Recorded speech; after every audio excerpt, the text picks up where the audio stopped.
Money runs after vision. It does. Money runs after good work, diligence. It will come for you. Money will come for you. But if money is what you put ahead before and all that, you might not meet the right people. Don't let money be the first thing you look for. We just wanted to eat. If you can give us food to eat, because it was just hard to get food to eat. And my mom had to do all sorts. I sold, then she'll go fry chin chin, give it to us. I would go sell on the streets. I sold Omo. She would buy a bag of detergents. We pour that into small stuff. We go out, go sell. You get, I did all of that. Menial task. I did houseboy. Welcome to the Emeka Nwani Show, brought to you by Our House Studios. Here I'll bring interesting discussions with leading individuals in various fields, discussing their successes, setbacks, and everything in between.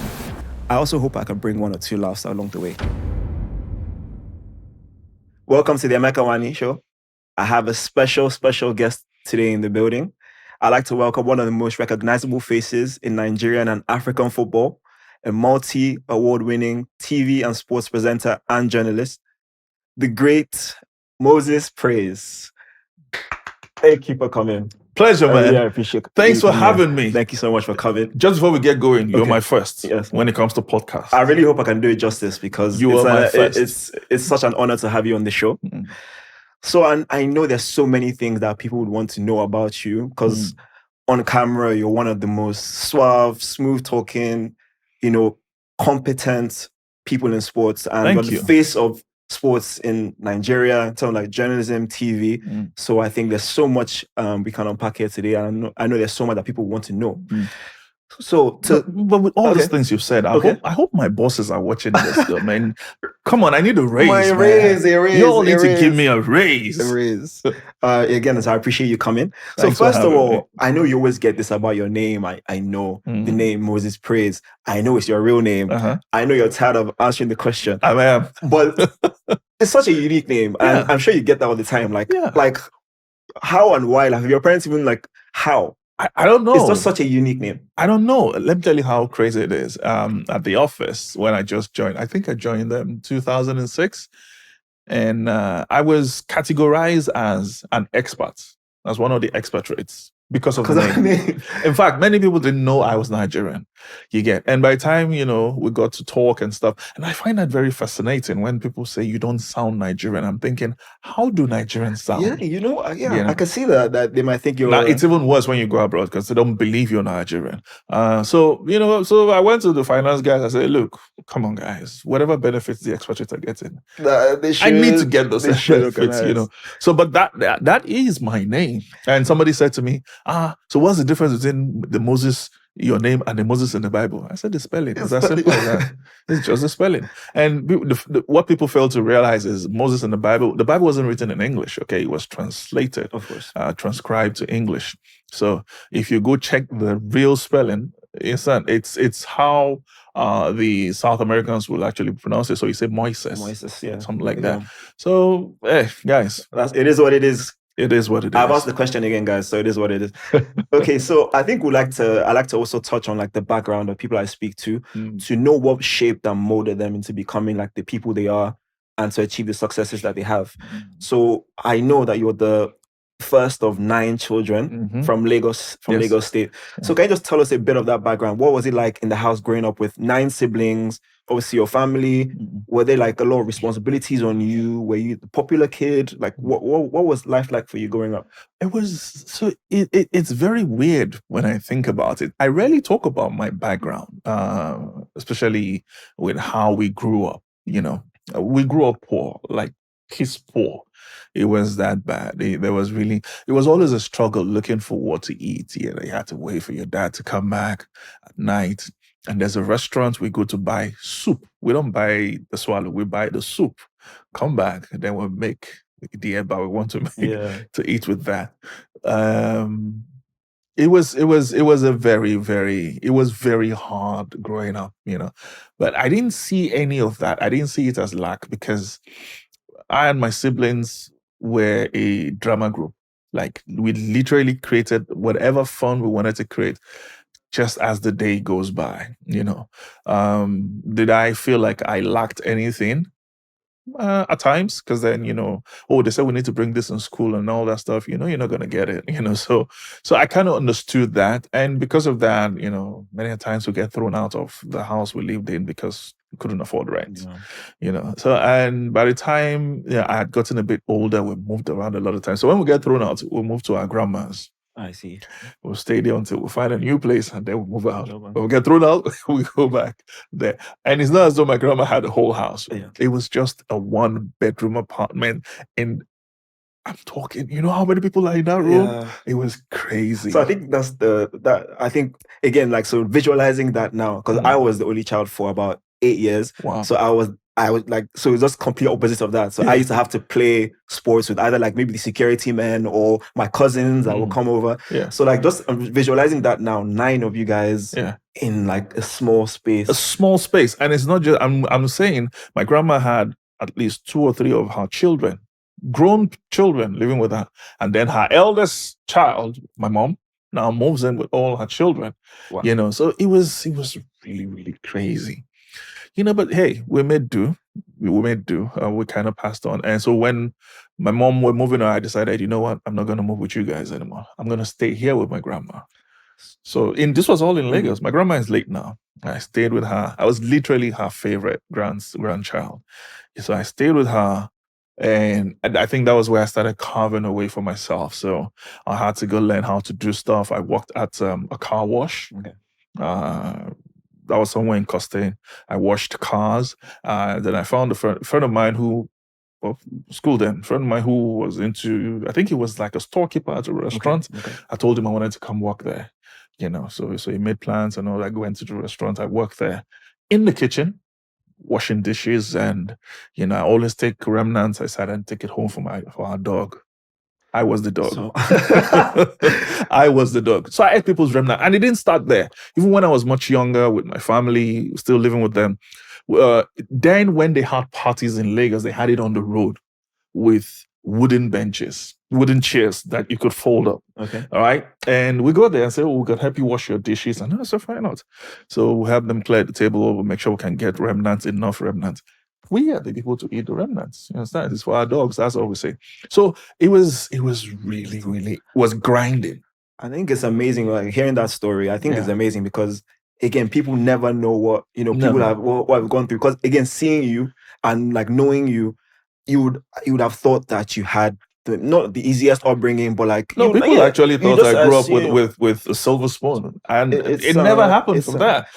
Even like having to, having to fight for maybe attention with your siblings. I don't know. I guess you were the oldest. Yes. So like, did you feel like you had to, like you say, you had to carve out your own way eventually? No. Like I said, the way we grew up, we had our crazy moments, but then we didn't really feel as though we were competing for anything. Again, we just wanted to eat. If you can give us food to eat, because it was just hard to get food to eat. And my mom had to do all sorts. I sold, then she'll go fry chin, give it to us. I would go sell on the streets. I sold Omo. She would buy a bag of detergents. We'll pour that into small stuff. We'll go out, go sell. Again, I did all of that. Menial task. I did houseboy. Wow. Because a friend of was a friend of my dad anyway, and I think their housemaid got pregnant, so they had to go to the village, whatever. So can your boy come look? It was literally houseboy, And when he came back, I did that for like 4 months thereabouts. When he came back, he gifted me brand new jeans and a shirt. That was my first jeans ever. Well, about how old would you say you were at this time? I probably was like 13 or 14. Wow. No, I was like 15. My first jeans ever. So one of those days, my mom sent me on an errand and said to wear the jeans. I'm like, no way. Because I got the jeans like maybe May or so. And my mom like, I had to go. I'm like, no, I'm not wearing that jeans. She said, no, you got to wear it because of where you're going. I said, okay, fine. So I told my brother to go with me. I wore a wrapper over the jeans because I had to wear it for Christmas. Wow. Because I had to wait for December to wear the jeans for Christmas. So I covered it up, went out. When I got to the road, I took it off, gave it to him. You understand? It was tough growing up. You get that? And I look back at that. It feels like it's not real. When I tell people this, they feel as though, nah, man, you're just spilling stories. And no, man. I went, and I'm not even telling you half of it. I'm just giving you some of the crazy parts. Even knowing you as like I'm shocked because I would never have known this, and I appreciate you sharing this. So would you say your love for sports, football, like sports in general, had it started at this stage, or did that develop over It time? had started. So the good thing was my mom, my dad were sports people. Okay. You understand? Even sports paid their school fees and the likes. My mom was an athlete. My dad was a footballer. You know, so the bulk of us were. Dude, did you play any sports? Like were you playing football around it was that football? time? Yes. Yeah. Are you kidding me? Do you know how many times we lived in a flat and we're like in the so three floors. We're in the middle. We play football and the woman downstairs is running upstairs. How many times you don't beat us? There was one time she came and she couldn't find anybody because we had where we could hide. You know, so football was always going to be. It was something I played passionately. And I think as I grew older, I started doing other sports, basketball, tennis. When I was in Polytechnic, I had laurels in school first, secondary school, high jump, long jump. I had a record. Nobody touched that. When I got into the Polytechnic, same thing, high jump, long jump, discus, javelin. I just wanted to do everything. 100 meters, 200 meters, all of them with laurels, you know. So I took part in the Nigerian Polytechnic Games. Of course, I was in the football team, but also in the athletics team. And that was the first time the high jump. Now they brought, the mattress. I'd never jumped on a mattress before. You get that. So in my mind, because every time you jump, you got to know how you're going to fall. But since they got a mattress, you can fall. Come on, do your thing. Yeah. But already because I've been conditioned, that's why training, you must have the right facility. If you don't have the right facility, it's going to mess you up because then they have to literally, like somebody broke their hands and then by the time they go to someone to help them fix it, they said, oh man, because your hand is bent. So they literally have to break it again so they can fix it, do it right back. But my mind is already set. So I didn't do well in high jump. Luckily, we won gold in football and likes, but it's how that has been. So sports has always been always been there. I love it how people that are passionate about sports, about football, like I said, other sports, basketball, high jump, I feel like when maybe you're not necessarily maybe that the elite level to make it professionally, I feel everyone tends to kind of find a way to still be close to the game. And you now mixed your skills in terms of like I know you did like a diploma in like communications. Yeah. So you now mix that skill and you now with your love for sports. So and this now is the interesting part. Because there's a roundabout at Costain. We call it Maracana. That's where we play our football. Maracana. Yeah. And dude, man, if we hit any shots, it breaks any glass. You can't catch anybody. Everybody vanish.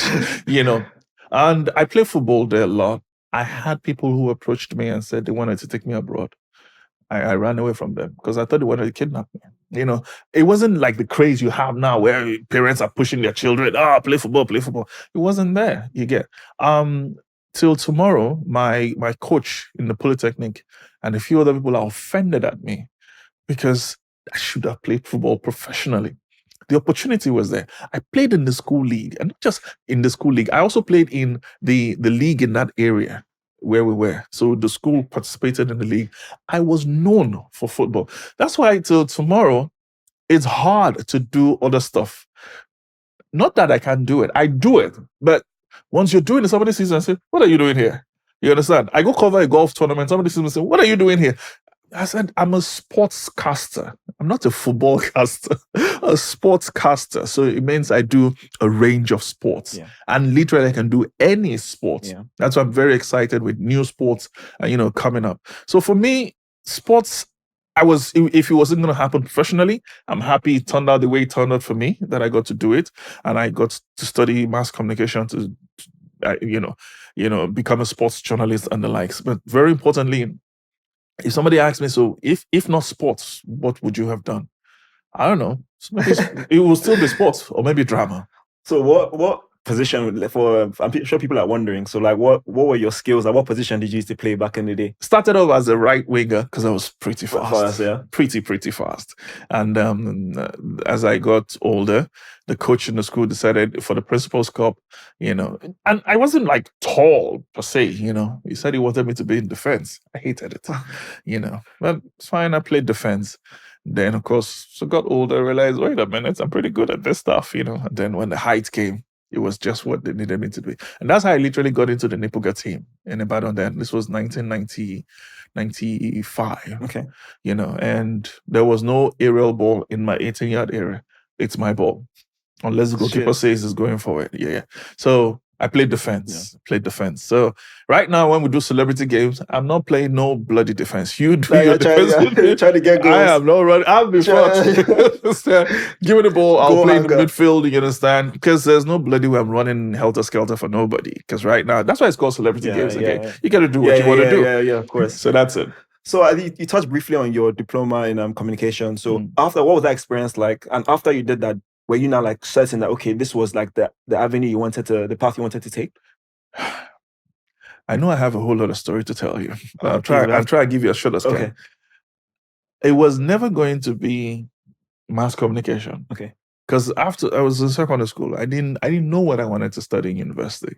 I didn't know. I was really confused. And then they brought career counseling guys to the school. Dude was more confused than me. So he literally, poured confusion into me. So one day at home, my grandma wanted to iron. Remember, I'm staying with my grandma. Yeah. She said the iron is not working. I'm like, really? So I took it. I opened it up, checked it was how the wire was actually cut, put it together, locked it up, plugged it in, worked. And I light bulb, electrical engineer. That's what I should do.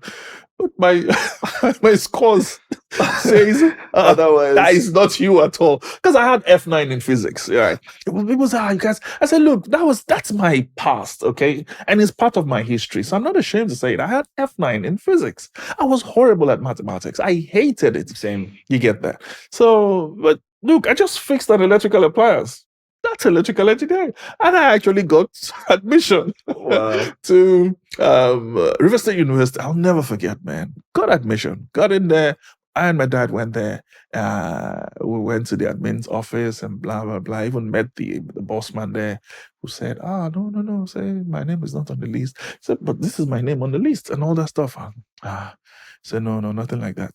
As we're leaving, the secretary called us and said, look, she understands that she can't really tell us the situation, but she promised us, put your name down, go and apply next season, come back. I will make sure that you enter. In other words, they had sold my space. That's what, but she just couldn't come out and say that's what happened. Because Jam sent me my stuff. You went to the school. This is corruption. And so basically I couldn't go in. But I looked behind. I'm like, it was just God. It was God saying that's not where you're supposed to be. An opportunity came for mass communication at the Polytechnic.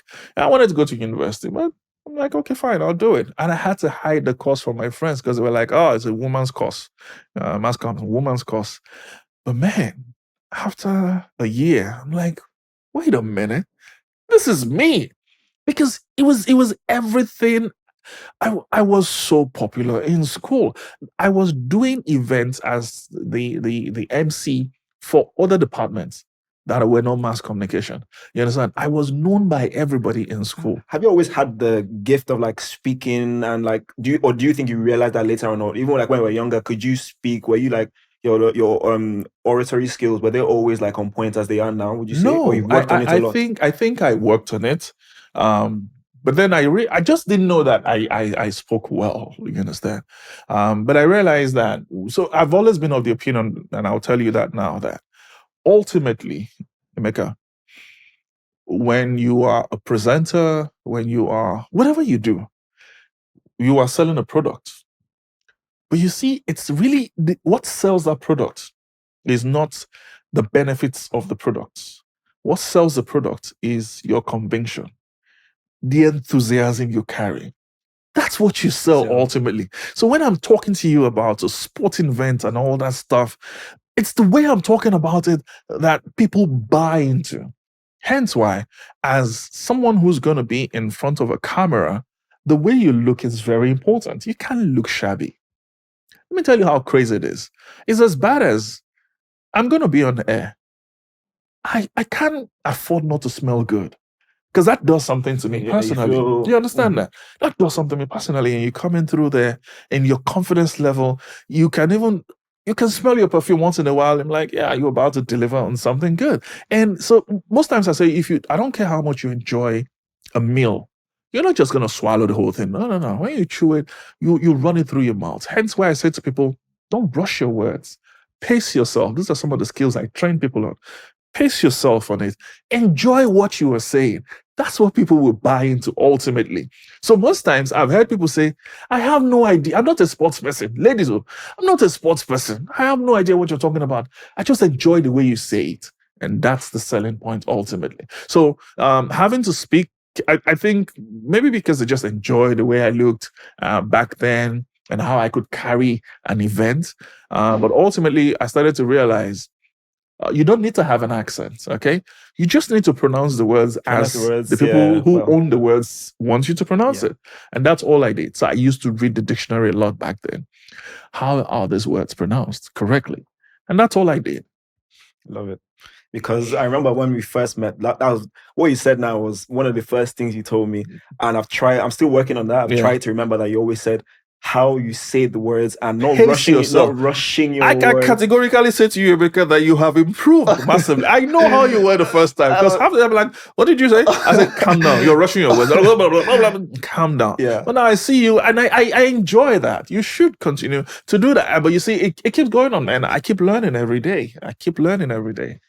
So another thing I want to touch on is another thing I don't think many people would really know is that you used to model. Yeah, I still model. You still model. So what was that? What was that experience like? And would you say how did it feel being in an industry like now? It's what you say, and you said how you speak about what you say, how you market what you say. Yeah, but that was all about your looks and like how you appear. Yeah. So there's a bit of a difference there. So how do you like fit in that industry? How do you enjoy that industry? I'll give you how modeling came about. Okay. I went to visit somebody at Marina.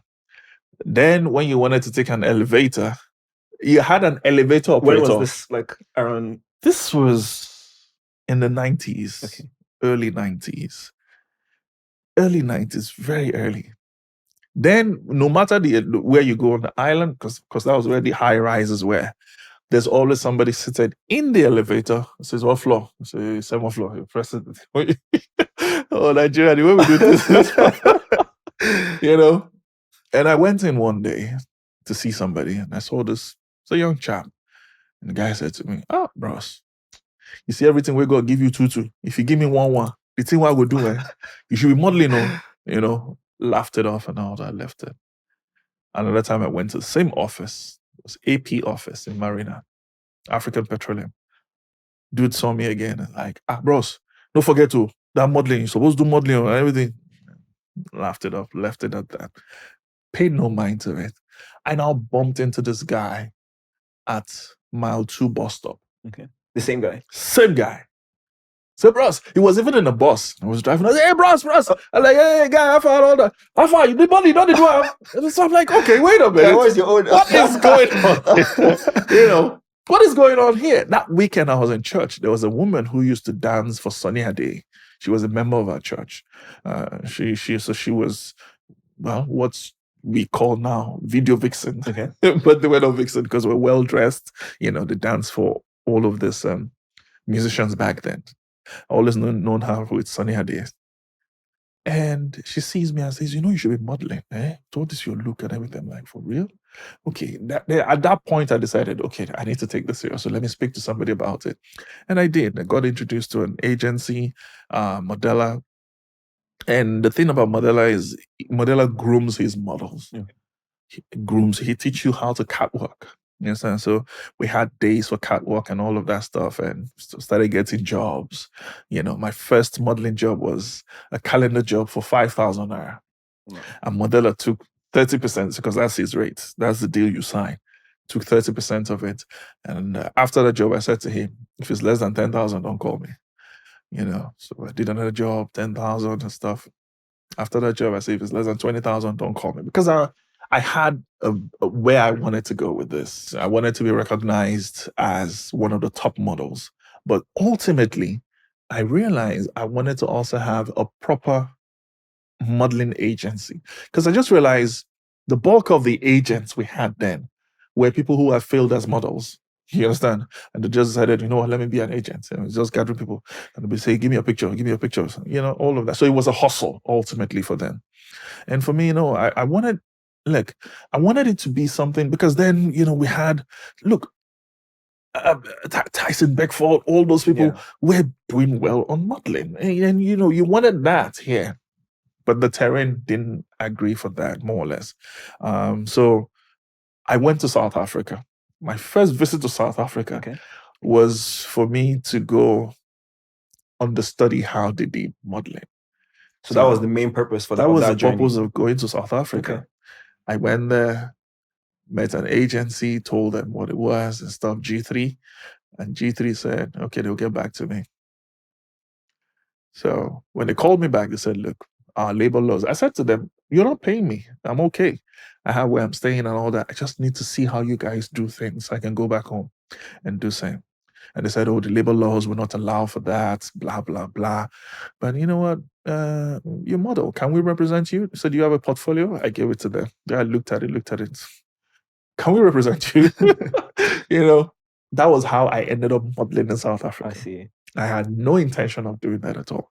And it turned out to be way better, more profitable. And then the guy said, oh, you need to go do your work permit, you know, so you can start doing jobs. Before you know it, a few Nigerians were also in South Africa already doing some modeling work. And I did a few jobs, did some runway shows. And I decided, okay, let me come back home, get the work permit, because apparently it's better to do it from here. Okay. Got back. And that was where it just stopped. Because before then, of course, I'd done all the big. But why? Like, do you like does distract? Like, I got into production, into other stuff. Okay. You know, and it just did not. I just didn't put mine to. Oh, we need to go back to SA and you know all that stuff. I just got into production, video production. I was doing quite a number of production as a camera operator, as a director of production of photography and all of that stuff. I just didn't have the time anymore. But I was still doing some modeling work here also because in Nigeria I'd literally done everything. I was one of the top models in the country. You get when we go for castings. Once you walk in, you just see guys just walk out saying, forget it, we can't get this job. This was the outcome. You know, that was and like I said, it was a level I wanted to get to. Something you enjoyed. Yeah. Loved it. Enjoyed doing. Absolutely loved it. Okay, so in relation to modeling and your, you know, how it's worked for you and your parents, your height and everything, would you say that has also helped your career in sports like broadcasting? And how important do you think that is actually for people that want to be in front of a camera? Do you think I'm guessing it helps, but like how important do you think it is? Well, ultimately, people see you before they hear you. You know, that's why light travels faster than sound. So if you look appealing enough, you know, they're like, okay, so who's this person? What does he have to say? It gives them an opportunity for them to hear you, you know. And I've always been of the opinion that the looks is just the icing on the cake. All right. And you know what we do with icing ultimately. And nobody cares about the icing. You want the cake. So if people can, you know, are attracted by, oh, beautiful cake with the icing on it, by the time you want to consume it, you want to move the icing away and go for the content. So I'm always of the opinion, build yourself to the point where you can, when you deliver, I'll be like, oh, wow. You know, I've always said, it's always about the angles of the stories you want to talk about, because gone are the days when your audiences, your listeners were not as informed as you were. Now they are more informed than you are. So how do you want to switch it? How do you want to carry the same story that they've heard, that they've talked about, and you find those angles that makes them go, okay, I didn't see that. That is what gives you strength. That is what gives you relevance. And I think that's what has made me relevant at this point. I think that's a great point. Because like with smartphones, with all the information going around, everybody knows, no one knows what you know. You're but loaded with how can information. you shape their perspective on certain things and like the angles which they see certain things? I think that's a so you could look good, and look, for the life of me, look good. In fact, look too good. You understand? That goes a long way. You understand? When you're easy on the eye, you get that. That's the peephole. You understand? The peep into it, but then what have you got to offer? There must be content. If there's no content, substance to it, no substance. If not, they'll look at you and hear what you have to say, then they'll run off. That's all the whole thing. Yeah. All right. So I'm still with the Grey Boss, Mozez Praiz.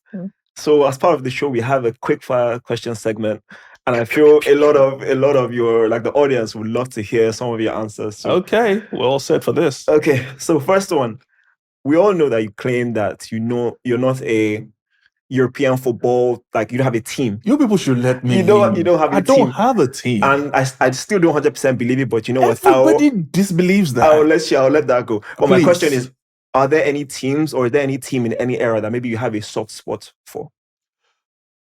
Club or national team? No, club. European.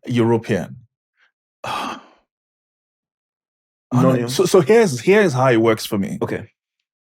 I consider myself a football purist. Okay. In other words, when I'm watching a game, if I'm enjoying one side, their football, I'm with them. I'm supporting them. If they start messing up and the other side picks up, I'm moving. I'm supporting you guys. You get that? So I just want to enjoy the game, to get all the juice out of it. You know, that could be with a player I really enjoyed watching and all that stuff, or I prefer this, or I kind of like the tactics here or stuff here. So as such, I just feel if I'm a fan of one club, even if the club is messing up, you're like, oh, it's okay. It's limiting. You know, it kind of ties it down. So no, I don't want that. I want the freedom to enjoy football. Okay. So another one, I think people would like to know, does Mozez Praiz like a night in or a night out? So a night out could be not even necessarily like clubbing or anything, just like dinner with the family or cinema, or would you rather have like a Netflix at home and chill kind of thing? I'm a homely person, man. I'm a full homely person. Even a night out will be movies and stuff, you know, all of that.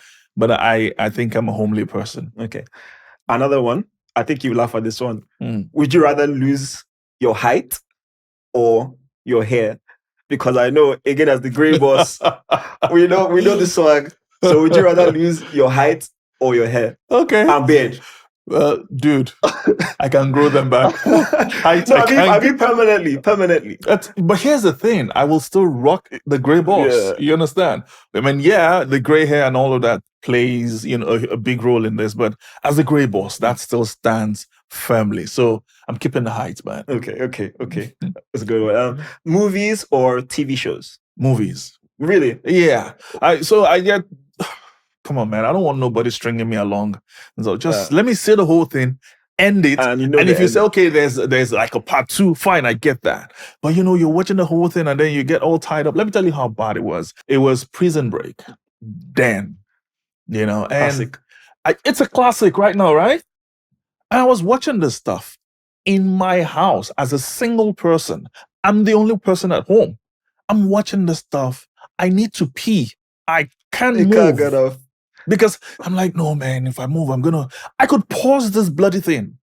You understand? So it's not like I had the whole series. I could pause it, go pee, come back, unpause, and enjoy. That was how bad it was. I could not leave it. Prison Break was... Until my bladder was like, you will die. Prison Break was one that I think it gripped. Yeah. So I don't want nothing stringing me along, man. No, just watch a feature movie, get it over and done with. Okay. So far, what would you say has been your favorite holiday destination? Favorite. Zanzibar.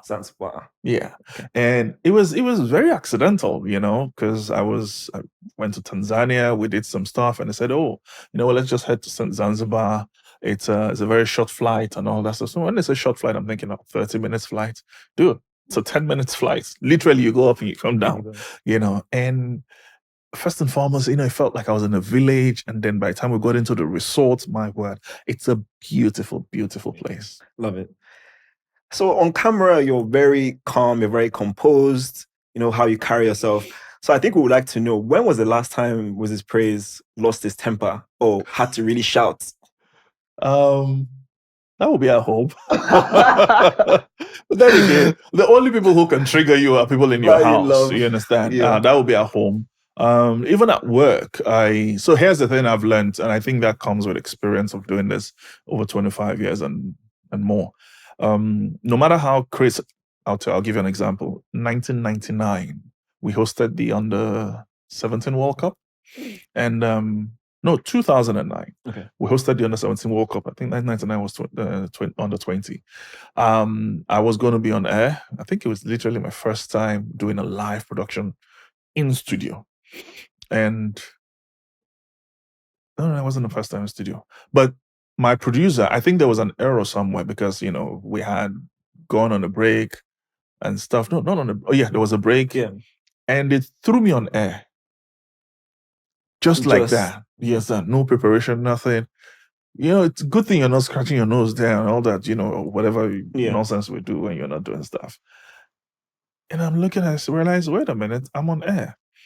Then I stayed calm, made sure not to say, am I on air? Yes. So easy mistake to make. Yes, I kind of covered up and the director was like, oh, you're on air, you're live. I'm like, the beauty of technology, it kind of just makes you feel, and I winged it and just got it going. That's so Spontaneity has always been my strength anyway. That's so you. So by the time, when I went on a break, the producer now comes in and says, you guys need to be careful and all that. And I went off on him because I'm like, dude, I didn't throw myself on air. Somebody's not doing the job somewhere, and we went back and forth on it. And they said, the director was now saying, okay, we'll come back on you in 5. You come back and all that. Professional. Smart. Keep it there. You understand that? Of course. So it's always, you have to, I've often said, maybe mine comes with a bit of with growing older. You must understand the level of your rage. You get that. For instance, there is rage for my children. There's rage for my wife, because you're going to have that. There's rage for colleagues. You get when they misbehave. You must temper everything and say, okay, you can't go beyond this. So the things you will need to say, the things you cannot say. So just manage yourself ultimately. Love it. Okay, what would you say is your most controversial football opinion? So maybe certain players overrated, maybe something about the Super Eagles, something that you think that people look at you a bit crazy. So in other words, you're asking me what unpopular opinion do I have? Yes. Are you ready for this? I'm very ready. Erling Haaland is overrated. Yeah, this is going to go viral. Yeah. I'm sorry. So explain, why do you think so? So, as a purist, I think I know where you're going. So I'm a fan. I'm actually a fan of Erling Haaland because of the numbers, I had never really sat before. I'm talking about before I came to the opinion that he's overrated. I'd really never seen his game per se. So I've seen tidbits here and there, but all you hear are the numbers. And those numbers are scary. Like, it makes no sense. Yeah. But the truth is, if you have someone, for instance, I think Erling Haaland is a good fit. He's a decent finisher, but not a great striker. Okay. You understand? He's not a great striker. Okay. When you're talking strikers, you're talking like, and Messi is not even a striker per se. Ronaldo, you understand? Ibrahimovic, those are strikers, okay? And I'm saying guys who could literally take the game by the scruff of the neck, make something happen. Like on their, so like be the ones not necessarily relying on the service. Not relying on anybody. They can go there and make it happen. You understand? Not Erling Haaland. I'm sorry. If his back is to the goalpost, he's done. You get that? Yeah. The whole idea is, and so he's got a lot of pace and power, but no precision. I'm sorry, he has none of that. So I watched I'm like, what? I want to see this guy play. I'm like, I'm sorry, this guy is not a good player. I'm sorry, he's not great. Okay. You get his numbers, no doubt, will speak for him any day, anytime. And that's because he is in the right unit. Yes. You get that, and you can't go wrong when you're in the right unit. Okay. Put Haaland in the Man U team. Sorry, Man U fans. I'm sorry, but hey, we take your apology. You know how shitty you guys have been. Okay, so who is your favorite Super Eagle of all time? All time. Hard to say, because I've had the privilege of being with a few of the Super Eagles who won the 1980 AFCON. Because for me, it's not just what they did on the pitch, it's also who they are as a human being. And maybe because I've watched him play, I have been around him, I have. He's coming to my hotel room. We've eaten together, and I can categorically say he's a good human being. Someone I absolutely appreciate. And it's got to be JJ Okocha. JJ. It's got to be JJ. Yeah, I think a lot of people resonate with that. So the last one, what's something you enjoy doing that probably the audience will not know that Mozez Praiz enjoys doing? Watching movies. I do. I really like enjoy. It's one of the ways I relax. I watch movies and stuff. And here's the funny part. I could be watching a movie and I go sleep. I enjoy sleeping also. That's what I say. So my wife wakes me up and says, "Oh, food, come eat." I'm like, "No, I'd rather sleep than eat." That's how bad it is. So yeah, movies, sleep. Some amazing answers. Yeah, so thanks a lot for that. A pleasure. Okay, so how does it feel being one of the most recognizable faces in sports? Like I mentioned, is it something you're conscious of, like in and out of the studio? Like how do you say you handle that responsibility, whereby wherever you go, you're known, how you interact with people, things like that? Well, to be honest, I'm not conscious of it. I'm not. I've always been a firm believer of good work. So my next show has got to be better than the last show. And I realize the more you concentrate on the work and make sure you're delivering at optimal level, the consequence of that are the fame and whatever financial benefits comes from that. And I'd rather put my attention on that. So for instance, so the statement really is, don't lose sight of the seed. All right, because if there's any harvest you get, ultimately, it's great. But the seed, don't lose that seed. So it's a seed of diligence, a commitment to the work I do, respect to my employers, and also respect to the viewers, the audience. Never to come up shop, you're not prepared for what I can't stand such things. So hence why timeliness and all of that becomes cardinal point in everything I do. So diligence at this, it shows a respect for all of that. Whatever fame, whatever comes with that, so be it. So when would you say you realized you were good at this? Because I remember another thing we spoke about is you always said, just because you're enthusiastic about sports or football does not mean you can talk about football in front of a camera. No. So when did you realize damn, I'm actually good at this? Because again, people might not realize you've been working at Super Sports since about 2006, that far back. Yeah. So when did you realize wow, I'm actually good at this? I till today I have not realized that. Till this moment, I'm telling you, because I'm still learning. I'm still learning. My desire was to be in the studio for the World Cup. That has been achieved. AFCON, I hosted the final of an AFCON. No non-South African has ever done that. You get that. That has been achieved. And maybe I'm just that kind of person who, because if you start wearing your achievement on your sleeves, before you know it, it gets heavy. You can't move anymore. I don't want to be that person. So shake it up very quickly. What's the next thing? Looking forward. What's the next thing? You understand that? Hence why, till today, I don't think I'm even though people say, "Oh man, you're the best." I hear all of that all the time, but I quickly shake it up. I don't let it, because I don't want it to weigh me down. I'm looking ahead. So what advice would you have for maybe a young guy, someone coming up that wants to get into this industry and they have the passion for sports, but again, like you said, to just be passionate is not enough. It's not enough. So what advice would you have for someone that wants to be in this position? You must be someone who is forever learning. Forever, and I mean it when I say forever learning. Yeah. You must be someone who must have a mentor. I think it goes a long way. Because there are things I've had people who have come say, I want to be like you. I want to be speaking like the way you speak and all that. I said, you should actually aspire to be better than me. Yes, I'm like a model, so to say. But then again, when I gather them, I start giving them exercises to do. I tell them, get 10 words. Pronounce those words. You do it video and send me the video. Pronounce the words. Talk about the meaning. You understand? You see them, they just fade off after a while. They can't keep the consistency up, because if you've got ethnic tongue, that disturbs the things, your flow and all of that, it's hard for you to break that barrier, because that thing now becomes what stands in between, unless you become someone who is a high achiever. So, for instance, I've had people say, "How the heck do you guys have Victor Ekpeba, analyzing, with his grammar and whatever?" And I'm saying, he's African Footballer of the Year. You don't have that. You don't have You that don't clout. have. You understand? Yeah. For people like him, like a Ronaldo, like a Messi, I've watched so many commercials Messi has done. He speak one English. I'm like, is it in his contract that I will not speak English in this commercial? Ronaldo is the one still trying with all his grammatical follow and all that stuff. So you have to be a high achiever, attain something, and then you can blast anyhow you want to blast. People don't care because of what you're saying. So I'm always of the opinion, since you don't have that, then you can work on yourself to build on these things. You don't need an accent. You don't want to do you want to Ghana, you're gonna want to do, you want to, no, that's rubbish. You get natural. Just pronounce the words correctly.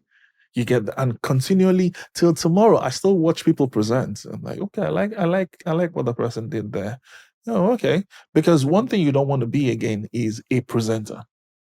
You get that. You've seen the movie Denzel Washington, where he was a crooked cop. What's that movie? Yes. Is it Training Day? Training Day. Denzel Washington was a criminal cop. He wasn't acting it. That's who he was.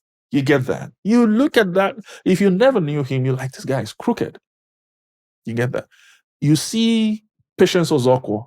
You know that's a wicked mother. Yeah, she has been accosted before. Kanayo is this one. That's who they are. Yes, that's who they are because how they put that character out there. Very true. It's the same thing as a presenter, as a sportscaster.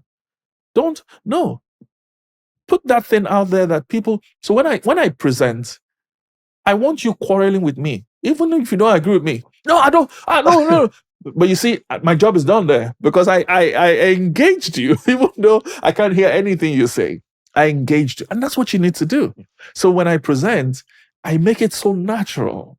You get that? I know the strength of my analysts. For some, this guy is good with records. For this other guy, he played football. I don't care how much records you go. You can never understand what it feels like for a footballer to go down 2-0 into the second half. Only a footballer can give you that feeling. I love that. I think that's great advice. Because like a manager, you know your team. You got to know it. You pass it. You make it easier for them. You pass it. So by the time it comes to all the numbers and stuff, I throw it to that guy. I make him shine. But it comes to tactics, I throw it to that guy. I make him shine. He makes the whole team. We have a great show. Yes. If one person, it's like you want to eat, salad, and then you have too much olive oil on it. It's all drippy, all olive. No, you can't enjoy that. Or you want to eat a goosey soup, and the only thing standing out is the salt. You want to enjoy that. So if it's a complete blend, we have a great show. So somebody says, "Oh, you guys had a great show." That's what it is. So when you look at me and say, "Moses, man, I like the way you're dressed and all that," it was because everything was complementing. Yes. It wasn't something standing out. So that's how I always think. And I said, if you want to do anything great, make sure that you work and it's always great to have a good team. That goes along well. So, have a good team and look, build yourself, keep building, never stop learning. Now that's so insightful. Like, guys, those are some serious nuggets, especially if you're trying to get in the game. Yeah. Like making sure your team shines, so knowing their strengths, laying it up for them. Yeah. And can I also throw this? Yes. Very important. Don't look for money. Like the passion. Don't look for money. What you're doing. Money runs after vision. It does. Money runs after good work, diligence. It will come for you. Money will come for you. But if money is what you put ahead before and all that, you might not meet the right people. Don't let money be the first thing you look for. Love that. I mean, just a small anecdote. Like when I was shadowing you for a bit at SuperSport, and I remember there was a time you were doing a commercial. Yeah. And the whole team was there. There were seemed like almost like 20 people in that small room. Yeah. And you were you were doing the script, then you make a mistake, and I could see a bit of frustration, but then back on camera, you do it again. And it just taught me so much in terms about standards and excellence, because you wanted to get it perfect. You gotta get it right. You had to. This was you walking around, juggling a ball, remembering your lines. And I just remember looking. I was sitting there for I was like, this is what it takes. And people just see the final product. They don't see what goes behind. And I was like, this is serious. Do you know one thing? You didn't even know what was going on there.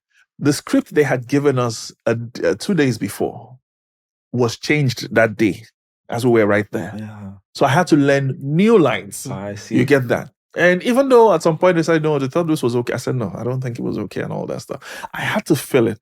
There's a way, for instance, now, this podcast we're having, I feel like I've left a few things that people can learn from, even yourself. For sure. So when I walk out of here, I walk out of here happy. And that's one of the things I always do. When I do things, I do them conscientiously. I pour everything out there. When I host events for you, I come to you at the end of it and say, how was it?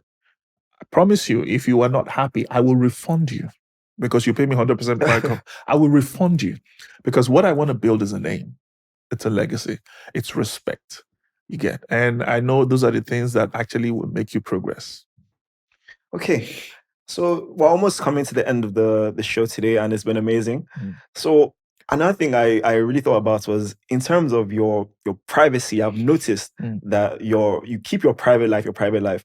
And it's funny because if anyone searches like Mozez Praiz on Google, the first thing, like, you know, when Google like suggest something, first thing you just see like Mozez Praiz wife, Mozez Praiz children, because like I'm sure people are searching like who is this guy's family? So how important has, like, you know, keeping your private life to, you know, so your family don't get caught up in, you know, all this attention and things like that? How has that always been like a very conscious thing for you, that you want to, you know, keep your life private, and, you know, you're doing your thing on TV? So like, what was that been like? It was very conscious, very, very conscious. I'm the one in the public's eye. You understand? So when people say, "Oh, celebrity," I don't accept that. I'm just a very popular person because of television, you know. So I don't want them in all of that mix, all that craziness. I don't want it. I am very, very particular about that. Family is family, because when you go out there, you go through those craziness and all that stuff. You don't want to bring that home also. You don't want any unnecessary attention on them. You want them to grow in their pace, in their lane, and they're fine. You make sure they're okay. So it was very, very, very conscious. Now, you can't hide them forever. You get that. There will be a time for one function or the other. Naturally, something, you know, we'll have them come out there. But one thing is clear, I will not put them. That's why I don't put my anniversaries and all that stuff. I don't do that. Children celebrating birthday, I don't do any of that at all. Don't put that. Social media is social media. It's meant for me to engage. The reason I have social media really is for business. That's the honest truth. If it's not for business, I think I will be fine. Do you think it's that approach, would you say it's actually been beneficial to your relationship? Or is it hard to say? So when you say my relationship, you say like, my wife? your marriage. Oh, yeah. Is it like, you know, like, have you seen like the benefits of, like, you know, leaving that like separate to like your work life and, like, you know, your social media pages? Yeah, no, definitely. It's a big deal. Even still at that. So because I and my wife have a very unique relationship, you get that. I still have people. I don't know how to get her contact, reach out to her. Your husband is this and all that. We will come home and talk about it and laugh. You understand? Because she knows who the man she married. You understand? Before we got married, I took her to fashion shows I did. Backstage, she saw me changing with ladies naked. Because my wife is very reserved. You understand? So I had to make her see, these are the things I do. You get that?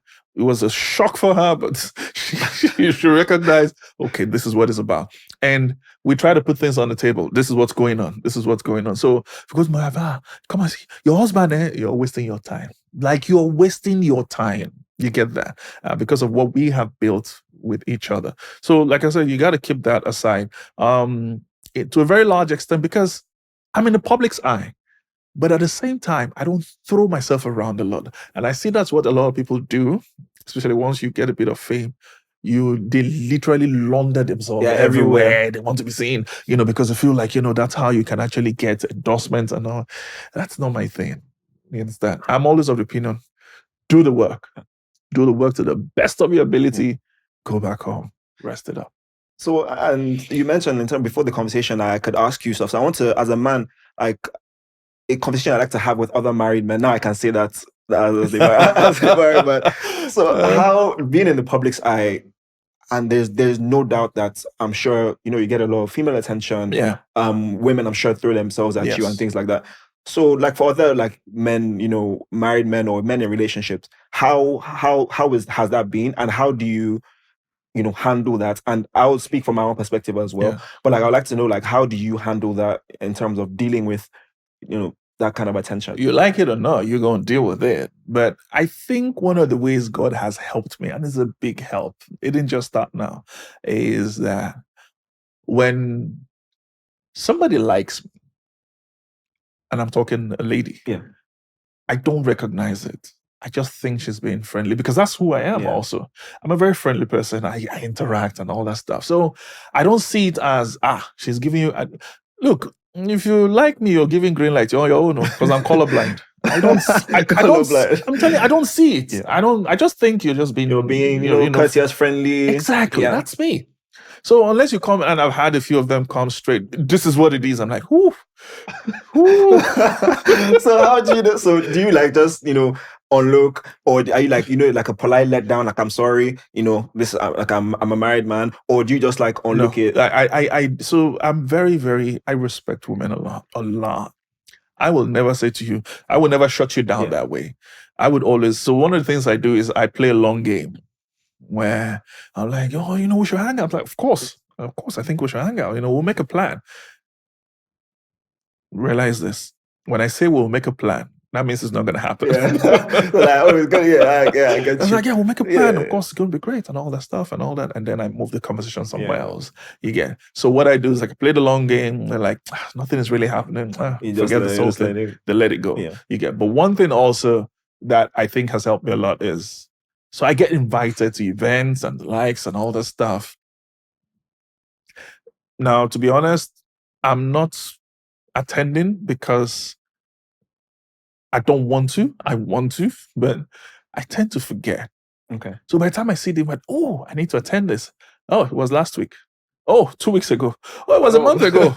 Oh, it was yesterday. And that's because I think by the time you're out there a whole lot, and that's where you start seeing a whole lot of stuff, meeting people, and then interactions and all that stuff. So that kind of has helped me a lot. And because I'm all about go do the work, go back home. Keep your life simple. I'm all for that. Yeah. That in a way has helped me tremendously. Unless you want to come to my house. Because I've had somebody saying, we should hang out. I say, you want to come to my house? Because I'm going home now. You understand? So the only time you will see me very stern is when, Emeka, there was a time I had 14, 15-year-olds in my DM. I can imagine. It's crazy. I said, what are you doing here? No, I'm sorry. I had to be very firm there. You shouldn't be here. Yeah, no chance. My daughter is going to be 17. Wow. She has no social media handle. My second daughter is 15. They don't have no social media handle. The only thing my second daughter has is LinkedIn. Okay. And it's because of her schools. You understand that? Yeah. They don't. And I'm saying 14, 15-year-old saying, hi. So, my daddy allows me to. I'm like, no. So I said, don't interact with me. Because first and foremost, there's a need to be cautious because there are all sort of people who just wants to harm you. Well, of course. I've seen that also. I've seen that bad side. Just want to come and damage you for no reason. They just don't like you. So that's I can, especially for you, I'm sure you must have to be very, very careful and cautious about extremely, because even just for potential, even having a meeting with someone could be some trap, for instance. That's what I think. Again, is it a trap? I'm careful about that. So, but most times it's when you are stretching the thing a bit and you say, "Oh, but you're not calling me." I'm like, "Hey, hold on. First and foremost, I'm not your boyfriend." So I don't see any reason why I need to call you. All right. I thought this was just a general conversation we can have. Say, no, I'm the one always. I say you can stop. I didn't ask for you to reach out to me. And I get very stern there. That don't make demands on me. I don't want to see that entitlement thing at all around me. Well, that's the way. That's part of frustration. You can trigger me very quickly with that one. I come in there, I cut a shot, pop, and the person has to go. That's it. You gotta go. You got to go. I think so. Similar to what you just said now, in terms of like, okay, you do what you're doing, you go home more often than not. I think that's the approach that maybe might work the best. Obviously, not going home all the time, but I feel it's always better to kind of avoid getting into a situation rather than getting into a situation and trying to avoid it. It's true. I agree with you. Try to avoid it as best as you can. Pick and choose. You have to. You have to, especially when you're at that point where you are in the public limelight. You can't allow access to everybody. You get that. Social media gives them access, But like it or not, when they slide into the DM, and me, I will respond to all my messages in my DM. No, I have no problem with that. But I'm watching you. The minute you overstep, I'm cutting you, man. I think that's another thing you mentioned to me about protecting your space. So I remember even mentioning whether it's like my cousins or people being in my home. Yes. And you were like, always just protect your sanctuary. It's your sanctuary. That's the word. Protect your space. That's your sanctuary, and nobody comes in that mix there and all that stuff. Everybody must recognize these are the boundaries. You understand? And you must be very, very happy to slap people. And I'm not saying physically, I'm just saying knock them back in their place and all that. And a matured person would understand, we shouldn't really go beyond this. And the one who's offended, they want to leave, the lighter it is. You understand? One thing you must always, don't sabotage your happiness for pleasing someone who fleeting. You get, because if they're adding value to you, they recognize, they gotta be there. So coming to an end, I want to, with all the things you've done at Supersport since 2006, now, new shows, the Super Picks, of course, there's Nigeria Made. You've hosted AFCON finals, World Cups. So what else are you looking like, to do? It's a hard question, but like, what else? So are you happy and consolidating and continue to improve I know your self-development is very important to you. Yeah. But like, do you have, other things that, goals you're trying to hit? Are those personal goals but like, I just want to... Ultimately, I have a production outfit. Okay. I believe in training. I love to impact knowledge, to the next people. The right people, I've come to understand. Because again, I said, if you're running for money, money, don't come around me. Because that's not how I got to where I got to. Like I said, money will come. Just build to that level. The level where quality product. They can't, but no, this guy, this person, we need this person. That's because of how you value you've added to yourself. Money will come, So production outfits, trainings, I think those are the things I'm looking at. I've done a few of those before now, because the industry I'm in is a very practical industry, right? You get better by doing the work.